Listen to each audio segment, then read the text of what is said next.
Hi, welcome to another episode of Atkins Diet Quick Hits. My name is, of course, Kent Altena, and today's episode comes out of a comment I received in one of my videos. The comment went as this: I have two teenage daughters who are trying to lose weight. They have been doing Atkins with me.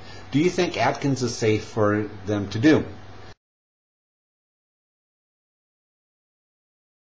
To her, I responded, as for your teenage daughters, I'm not sure that induction with its severe limitations is the correct place for them to start.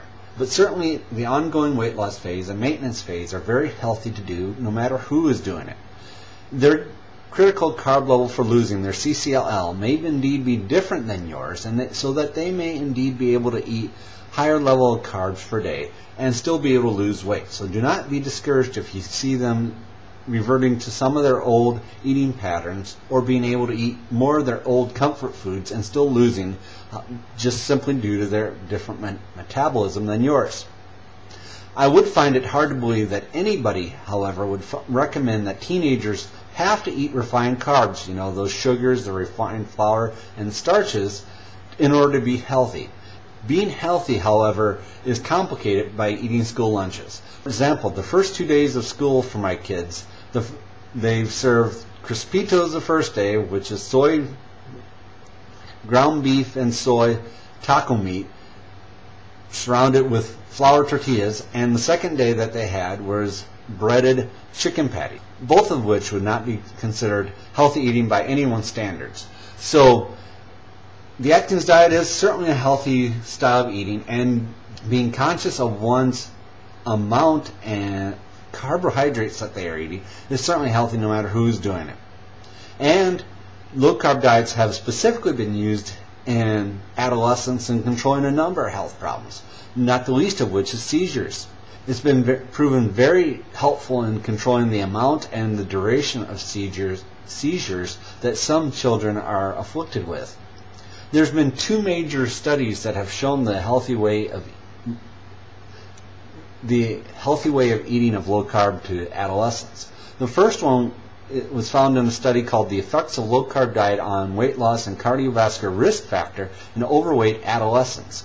The researchers concluded that the low carb diet appears to be an effective method for weight loss in overweight adolescents, but they admitted that it was a preliminary study, which was a very short 1-year term study, and that they should have been followed up with longer terms. However, here was what they found out with the diet: that the low-carb lifestyle actually led to a greater weight loss, and more diet followers stuck with the weight loss over the low-fat group.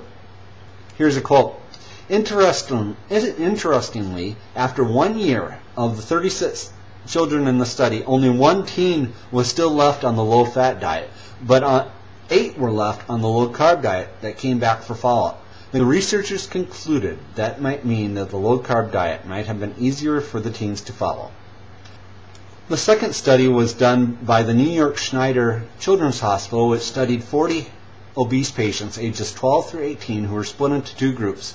One group was a low-fat group who lost about half as much weight on 1,100 calories per day as the controlled carbohydrate groups, which were allowed to eat unlimited calories but restricted their carbohydrates. The low-carb group ate on average 1,800 calories per day and in fact lost twice as much weight loss. So it proved that the whole calories in, calories out argument was not necessarily the case with these obese patients. These patients also saw a better blood lipids panel on the low-carb diet than they did after the low-fat diet. They saw greater improvements on their lipids panels and the cholesterol than the low-fat followers did, which flies in direct contrast to what most nutritionists have been advocating or preaching what the results of low-carb diet would be. One of the other concerns I have with putting kids on the Atkins diet is that the Atkins diet is intended to be a lifelong way of living and eating. And how many kids are ready to make those lifelong decisions at the age of 15 and 16 so that they know how to lose weight and they keep the weight off afterwards? trying to impose a strict way of eating on someone who's not ready for it is just counterproductive and is likely to lead to recidivism and the weight loss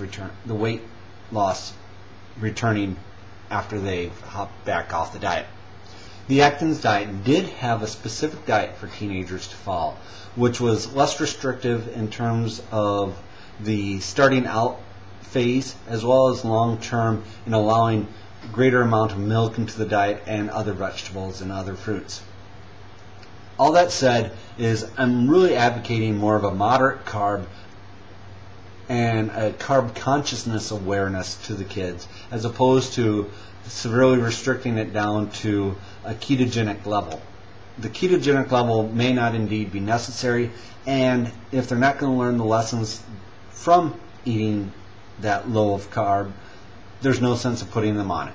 Well, that concludes another episode of Atkins Diet Quick Hits. I'd like to thank you for watching, and if you have any questions, make sure you put them in the comment section right down there. Thank you very much. Bye.